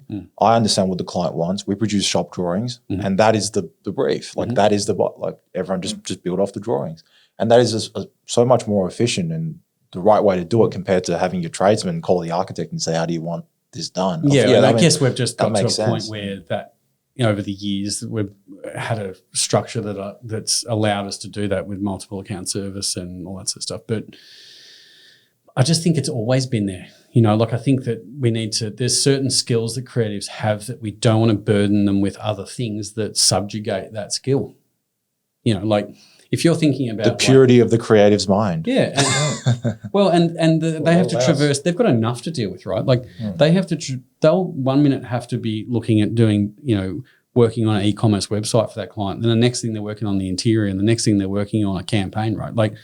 The sheer headspace that takes to be able to switch between that every other 20 minutes, every other hour, right? It's burden enough in a way. But not only if you're conforming that into a regular workday as well. So okay, not only do you have to transfer all those spaces, but you have to do it in a regular workday between 8 and 5 or whatever you're doing. Totally. That's the only time you can be creative. And they're working on multiple things. Yeah. So super hard.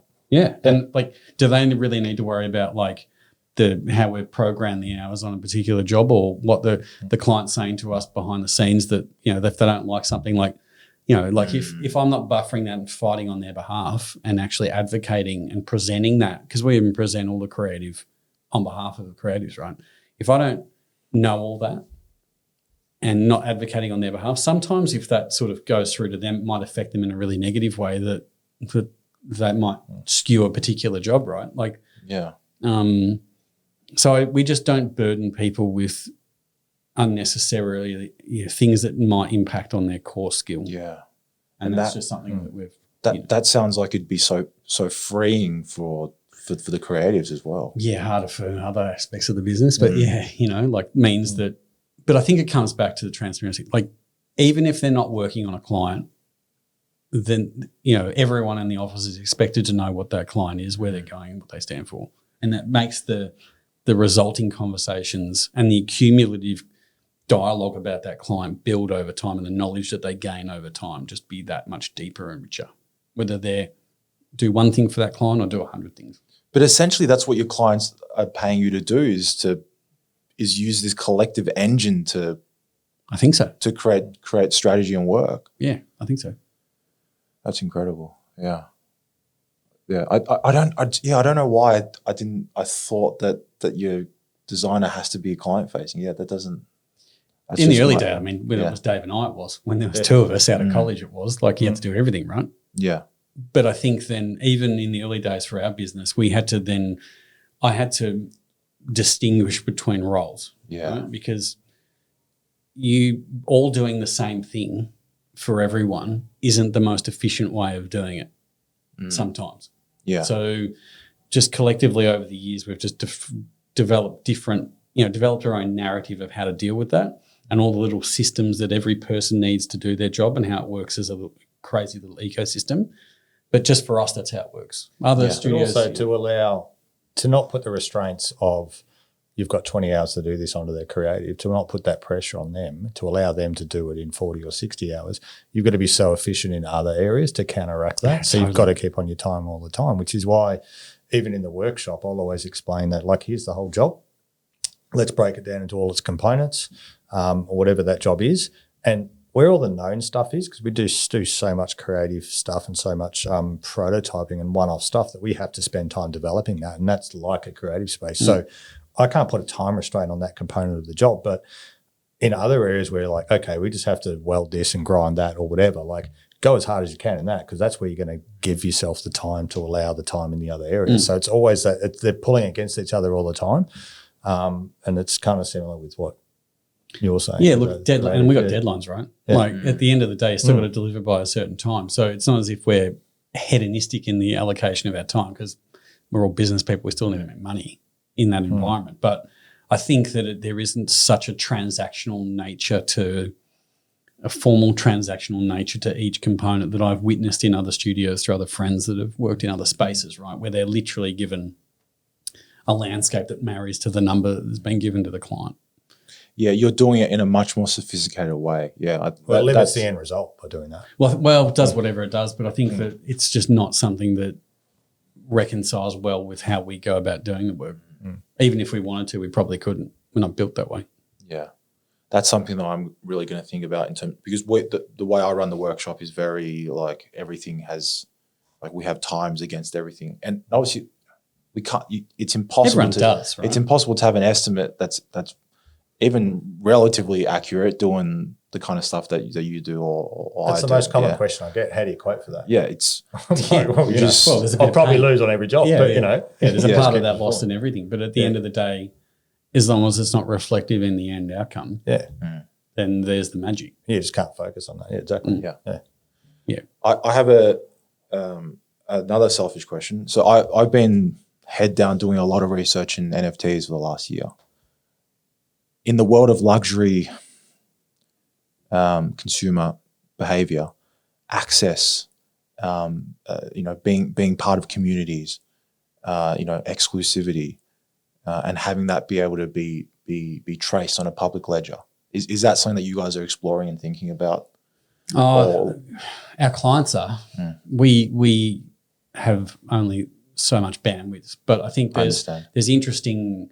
I mean, it's changing the game for a lot of our clients, right? So particularly in fashion, so there's a massive tectonic shift in fashion to understand how certain clients will leverage those communities or indeed invest themselves within those worlds to provide another avenue in order to present their product and market it and do all sorts of stuff. But we've got traditional clients looking at the next evolution of their business that have been traditionally in a physical kind of product world, like Diamond, for instance, how they're going to navigate the change in their business to be part virtual and to own territory within that digital space that they can claim as much ownership of inside that world as they have outside that world. But even leveraging that technology to create better, more desirable, more experiences in real life, whether it's instead of access via a sort of a relationship with a salesperson or accounts manager or something with a retailer, maybe there is a blockchain token that represents your access, and the trick is a lot of our clients are still getting their head around what the opportunity of that space means for their traditional sandstone businesses. So some are seeing it as, product opportunity. Some are seeing it as an experiential opportunity. Some are seeing it as a customer service cultural kind of thing, and others relevance. How do they navigate all of those kind of notions, and why they? And first, it starts with understanding why are we being in that space, and how is it going to value our business over the long term, right? They're all the strategic business/brand decisions they're going to have to make. Yeah. Who are they in that world, as opposed to, is it the same thing they are in the physical world? Like, we're the ones that help kind of flesh it out and help them navigate some of those questions to see for them to kind of see what the opportunity is in those spaces before they even go and launch in those or leverage that space or launch into that space. I guess in the fashion world, have you seen the work that, let's say, Nike acquiring Artifact or Adidas partnering with Punks, or I think Prada and Adidas did something in there as well. Gucci did an entirely digital runway show. Yeah, for audiences, for an exclusive audience in VR. Right now, that's they're little skirmishes, and that are set, that are kind of tactical skirmishes that are feeding back into a longer term strategic play. Part of that's cultural relevance, part of that's business opportunity, part of that's product development. It's just all the normal complexities of business in a different environment.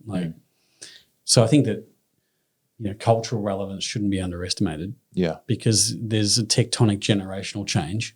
And for certain clients that have never had a customer under 30 years old, right, for them to understand that their new customer is a really challenging thing, right? Like, how are we going to remain relevant and bridge the gap between the old guard and the new guard? Yeah. From a business perspective, that's like. I could very well, one example of an idea is, let's say 8 years from now, Durwin is going to release a collection of 200 art pieces in a collection. That I don't see why. Look, this is just a general. I don't see why that sale wouldn't occur via NFTs and have the NFTs represent the ownership of the 200 art pieces, and then the community that is built around those 200 art pieces, and then you can explore having variations in the pieces as well that are also reflected and authenticated in the digital. 100%. So we're working on a project at the moment. Let me give you an example of how we've had to think about that together. Yeah. So we're both working on 3Deep's 25th anniversary vessel, this idea, this piece of work. And we've been working with Durwin on it for about a year, looking at the kind of the vessel itself and the form that it might take in terms of how we deliver this to a client. Part of that work, we're going to burn our entire archive of 25 years, and we're going to create a glass sculptural piece that's contained within this outer vessel that Durwin's making. And it's a piece of art. We'll mint that. We'll film and record that entire process and document the entire making of that piece, the burning of the work, the creating of the vessel, the making of the glass, all of that. And that film, that work itself will be an NFT, one of 25, that you will purchase. And as a consequence of buying the NFT, you get the physical artifact. Yeah. But then the NFT for that work obviously exists, and the token for that exists, and it has its own inherent value.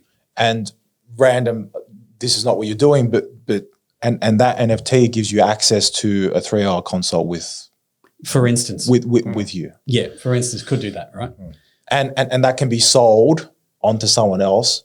To me, Totally. I really want 3 hours of your time. Or this one thing, that contain, and look at, I mean, there's so many of those things in it, but then there's the question that a lot of people are asking is the value of the NFT to the physical object itself, right? Like which one holds more value? But it's no different to us deciding that the diamonds have value or totally. whatever. It's an arbitrary value of a market that's been created with a particular purpose. And the great thing about that is that even though there's 25 of the only 25 of the actual physical artifacts themselves, right? Like part of those could be, it could be diffused might turn into 200 individual components over time or not. So the kind of the democratization of a token and a thing is a really interesting space for us. But we could have just chosen to create a physical artifact to represent, our 25 years on the planet. But it would be exclusionary for a whole lot of people. So there's a kind of have you seen Tom Sachs' project, Tom Sachs Rocket Factory, where it's you can buy Tom Sachs is the New York artist, and so it's a rocket factory, and you can buy the nose cone, the body, and the tail of the rocket. And if you get all 3 pieces, and there's different brands. So Tom Sachs, his work is like putting, using big brands like Chanel, McDonald's, Hello Kitty, things like that, and creating like weird pieces of art. So he might have he had like a Trojan condom nose cone, or like a Hello Kitty body, whatever. And you can combine those, and then if you combine 3 pieces together on the blockchain, then he will physically make a rocket that looks like that, and then he will launch it, recover it, and then send you the physical piece as But that's kind of like that desire and the dream, and that's totally. does anyone who needs a rocket, a condom rocket, rocket, yeah, right? Like it's not about that. Yeah, it's about the the value of. There's also, I mean, that's what a lot of challenges a lot of people, right? The value of an idea. Yeah. So I think that's the whole new frontier that I think will be exciting for people like Durwin to understand how we might take some of that work and thinking and transfer it into that space, and it will challenge a lot of people. Yeah, because I spoke to you about this, Durwin. Yeah. And it's so exciting because I think that is that is one way that artists are getting paid now. Man, look in the it's like trailing commissions, man. Like everyone's trying to get their head around the fact that the originator, the creator of that will get a trailing commission on the sale of that for it's built into. Is that how Amway works? It's built into the smart contract, and as long as the platforms that are transacting those items respect that contract, there's Picasso isn't going to be worth. His family's going to be making money on that for it. But actually, Picasso is such an out of the world thing. Just think about the artists who can make $50,000 a year or $100,000 a year. Totally, so, like that's. It's in just entirely new market. I think it'll be really interesting. I think the last 2 years has played into that market too. The remoteness and isolation and lockdowns and things like that has actually helped that come to the forefront even more in the last couple of years, the NFTs. So. But again, that's how we are working with Durwin on creating the physical artifact that benefits the value of the NFT. Yeah. Like, and even us being able to recognize how we could work together on creating an extraordinary object, right? A vessel that's going to house this other thing that, that's the sacrificial burning of the work, and then working with a glass artist on integrating that into a glass object that the vessel holds, and then turning that entire process into an NFT in order to connect with the next generation, right? Well, you're either built that way to think about doing that stuff, or you're not. And maybe it's just wank to some people, like they just don't care, right? It does sound pretty wanky. Yeah, that's fine. Yeah, of course it does. Yeah. You say it out loud and people just go like, what are you talking about? Like, why would you do That's why I don't talk about my NFT investments to people. They're like, you're part of a pyramid scheme, man. Totally. Mate, let me save you from that. Yeah, totally. And that's fine. Like, there'll always be those people. But I'm not there. We're not here to convince those people. We're just here to kind of resonate with the people that might be that might resonate with, right? Yeah. And the less of those, the better in a way. Yeah, well, Somewhat. and again, it's the art of war, isn't it? Like you look at you might look at an average outcome, and it's the Baudrillard thing where it's not a cat because it's a dog, right? Like you look at this thing over here, and by virtue of that being what it is, it just makes that better. Yeah. So we often talk about things like that as well. Fuck, this is a remarkably interesting conversation. Like, this is amazing. Well, hopefully, it resonates with the people out there, listeners that actually can see some value in thinking about things in a different way. Yeah. And I know there's going to be some people who are like, who are these wanky dickheads talking about this? But I really encourage you to just have an open mind, please. Yeah. Well, I look at it and go, we're all going to make cabinets. We're still going to do brand, and we're still going to make we're still going to fabricate a handrail, right? Yeah. Like at the end of the day, we still all do those things. Yeah. And that's the baseline, right? But then built into that, I'm always going to do a handrail that's got some kind of detail in it that no one else is. Why would you do that? Well, when you can just put a bolt there. Go again. Yeah, 100%. Yeah. No, this is I mean, this is such on a selfish level has been so amazing because I'm so fascinated about all this stuff. And, you were once young like me, and you're still young, but I'm a little younger than you. And I'm sure you flexing, I'm flexing. I can see it. But like I'm saying, I'm sure you can complimentary backhand. Yeah. You can relate to that hunger for learning and for it. So 100%. So it's remarkably valuable for me. So I can't thank you guys enough. Thanks. It's been awesome. You don't often get an opportunity to talk to people in these terms. So for us to be able to take it outside our little worlds and to be able to talk to someone who it resonates with is always super cool. Yeah. And I think that if someone if I had heard a conversation like this back when I was trying to get into first year of design school, right? Like you can't be what you can't see or you can't hear, right? So it's kind of like if it provides a license to say to someone who only thinks about graphic design in really lineal terms, right? Logos, right? Websites. And then great, because I would still thought our world was just that, and that there wouldn't have been an opportunity to think about things in other terms. Yeah, and that's why I was so desperately trying to ask those questions before, because if I hadn't had Uncle You, if I hadn't had Richard explaining these things to me, I wouldn't have. I think maybe it would have taken me a long time. So I think it says a lot about you too, Charlie, that you've got an open mind and you're willing to listen to that and glean some value out of that as well. Whereas not a lot of people are. Yeah, not programmed that way. So, mate, I'm trying to do, but I've decided, and it's going to sound egotistical, is that I'm going to do really fucking extraordinary things. So I have to. That's a non-negotiable. Yeah, well, it's like riding a bike, right? And I think this is one of the things that I said to Dee really early on, it's like business is like riding a bike. You go where you look, right? So if you look over, if you're riding a motorbike, you look over there.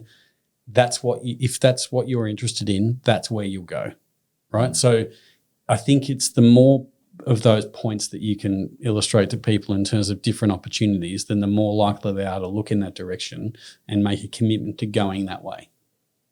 I think it's also about looking up and looking out, essentially, not looking down. Because people get into their groove and they're just in that and they're looking down all the time, metaphorically, and they're just staying in their lane. If you look up and look left and look right, there's so many other opportunities to go. Yeah. You'll crash less. Fuck. Stay open-minded. Yeah. I just be open. I encourage everyone to be open-minded and sort of humble yourself and be able to listen to. Take risks.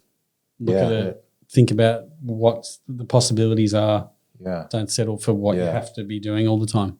Yeah. Taking risks is good. Like I've always looked at it like, what's the worst situation I've ever been in my life? And it's like, well, I've always been able to feed myself. Always somewhat had a roof over my head. Might have struggled with money at times, but it's not that bad compared to what is happening in some parts of the world. So why not bet on yourself every now and again and put everything on the line? Yeah, I mean, especially in a country like Australia where you won't starve, you always will get medical treatment, and that is an excellent base for the same way you don't want to trouble your designers with account stuff and hours. It's like we have, especially young kids, we have an excellent platform because, like I said, we're not going to starve. There's a massive supply of labour always. You know, COVID aside, like I don't care. Like you can find a job and make money on the weekend and do all those things in Australia. You know, so it's a great place to be to make something. Totally agree. Love it. Should we end it there? Sounds good. Feels right. Thanks so much. Thanks for having us. Thank you so much. Thanks so much. Thank you so See you much. again. Okay.